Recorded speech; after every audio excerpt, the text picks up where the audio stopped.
লোকে যে বিজ্ঞাপন দেয়, নিজেকে ফাটিয়ে দেখায়, বা আমি জ্ঞানী বলতে গিয়ে আবোল তাবোল বকে ফেলে, সেটা তো মজা হিসেবে নিতে পারেন। আমি আলাদা করে কোথাও বই বিক্রি করতে যাই না, তবে আমার বাড়িতেও লোকে আসেন।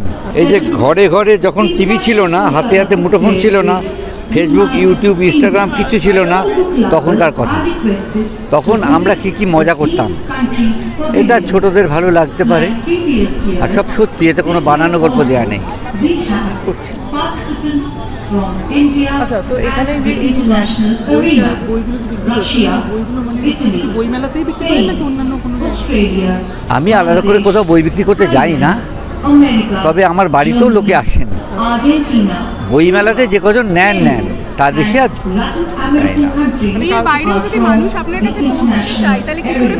সোজা বাড়ি যায় তো বাড়ি যায়। আমি নানা অনুষ্ঠানে আমাকে ডাকে নানা কারণে।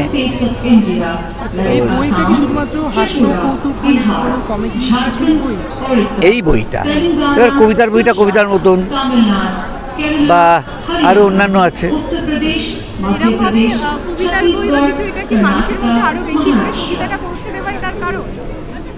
মানুষ এমনি কবিতা পড়ে, পাঠ্য বইয়ে পড়িয়ে দেওয়া হয়, তা এরপরে তারা আগ্রহ, সবাই যে সব কিছুতে পাবে তা তো না।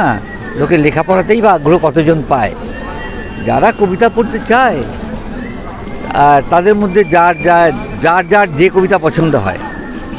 আমারও কিছু পাঠক আছে, তারা এমনিই দেয়, আর খুব চেষ্টা করতে হয় না, অনেক বছর ধরে করছি তো কিছু পাঠক তৈরি হয়ে গেছে। এখন অবধি কটা বই বিক্রি হলো আজকে?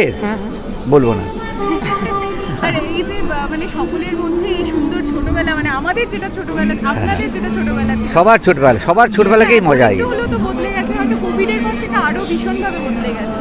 এটাই কি সকল মানুষের মধ্যে সেই লাইফস্টাইলটাতে যাতে আবার ফিরে পাই? লোকে যদি মজার মধ্যে থাকতে চায়, মজা খুঁজে নেবে।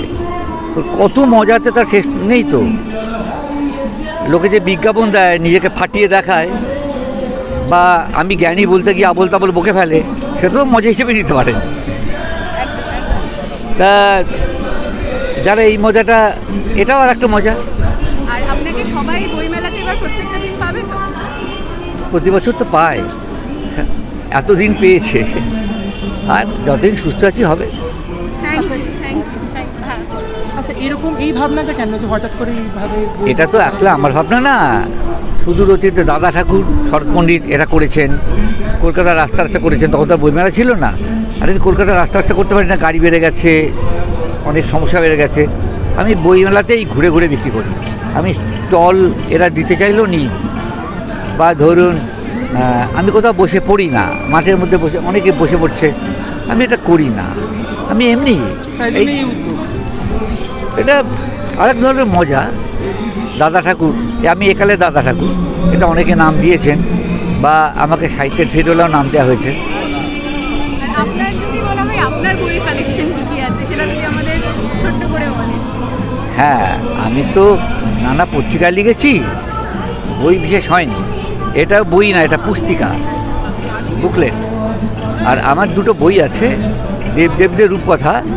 ওটা ঠিক ভক্তির বই নয়, ওটা দেবদেবীদের মূর্তি যে শিল্পীরা গড়েন, তাতে কী কী প্রতীক ব্যবহার করেন, সে প্রতীকগুলো কি মানে, তাই যে দেবদেবীদের রূপকথাটা আছে, সেটা দুবার ছাপানো ছিল, দুবারই শেষ হয়ে গেছে, আবার ছাপানো হবে। আর একটা আছে আস্তিক নাস্তিক প্রসঙ্গ ও ধর্মদূষণ, তাতেও ওই ধরনের লেখা হয়েছে। আস্তিকদের মধ্যে ভণ্ড আছে, নাস্তিকদের মধ্যে ভণ্ড আছে, বা ধর্ম কী করে দূষণ হয়, দূষিত হয়, সব নিয়ে লেখা আছে। সেগুলো সব শেষ। দেশ পাবলিশিং সব শেষ করে দিয়েছে, ওই দেশ পাবলিশিং। তারপরে আবার ছাপতে হবে।